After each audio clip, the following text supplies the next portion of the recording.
dahil sa 500 pesos. Ako ng aming kapitbahay at nakarami ako.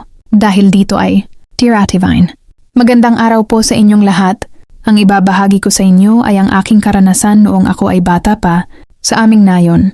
Mas marami ang mahihirap at simpleng buhay, maliban sa aming kapitbahay na may sariling sakahan. Kaya sabi nila, iyon natawa ang mayaman sa aming nayon. Bata pa lang ako noon at para sa akin, ang 5 piso ay sobrang mahalaga na. Dahil sa pisa ay pahirapan pang makahingi sa aking mga magulang. Isang araw pagkagaling ko sa school, napatingin ako sa aking kapitbahay. Si Mang Nestor lang ang tao at ang bango ng nilagang mais. Tinawag ako ni Mang Nestor. Bibigyan daw niya ako ng nilagang mais. Ako naman tuwang-tuwa. Binigyan niya ako ng isa at ang sabi niya doon ko nakainin para hindi na ako hingian ng aking mga kapatid ko. Habang kumakain ako, may kinuha siyang pera sa wallet niya. 500 pesos ito, sabi niya. Alam mo na kung gaano kalaki ang perang ito. Sabi ko, alam ko po na malaking halaga yan. Pero hindi ko alam paano ko nauubos yan pag-eron na ako niyan. Sabay ng ngiti ni Mang Nestor, gusto mo ba ibigay ko sa iyo itong 500? Wika niya pa. Abay opo. Sabi ko pa.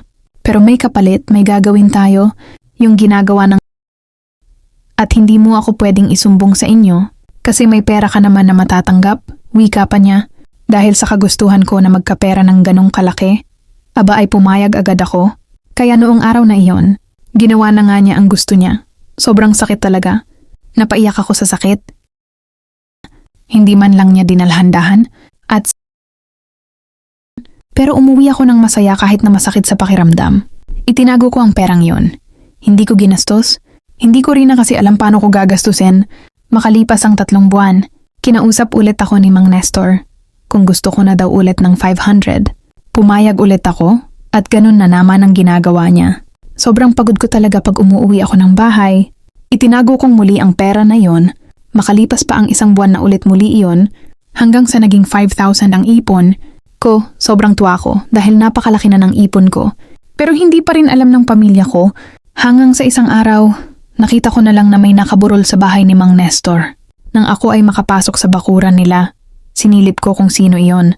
Nakita ko si Mang Nestor pala, nalungkot ako at parang naiiyak. Naisip ko kasi wala nang magbibigay sa akin ng pera. Hindi na madadagdagan ang ipon ko. Makalipas pa ang ilang buwan, natuklasan ng mama ko ang ipon ko. Nakita niya ang pinagtataguan ko. Nang ako ay tanungin ni mama, galit itong nagtatanong sa akin kung saan ko daw kinuha iyon dahil malaking halaga. Baka daw nagnakaw ako dahil wala na naman si Mang Nestor. Kaya sinabi ko na ang katotohanan. Sinabi ko na binibembang ako ni Mang Nestor kapalit ng 500 dahil nga malaking halaga na ang ipon ko. Kaya bilang ni mama kung ilang beses iyon nangyari, bigla na lang umiyak si mama ng malakas. Hindi ko pa maintindihan noon kung bakit. Pero dahil nga wala na rin si Mang Nestor, wala nang dahilan pa para nagalit si mama. Sinabihan ako ni mama na huwag nang ipapaalam sa iba, kahit pa sa papa ko, dahil malaking gulo pag nagkataon. Kinuha ko mama ang pera na ipon ko at nagtayo siya ng tindahan sa nayon namin. Wala kasing maliliit na tindahan sa nayon namin, kaya sa amin halos nabili. Hindi ko alam kung anong dahilan ang sinabi niya kay papa. Kung saan galing ang pera, basta ako na nahimik lang. Hanggang ngayon na may sarili na akong pamilya, ako at ang mama ko pa rin ang nakakaalam ng lihim ko.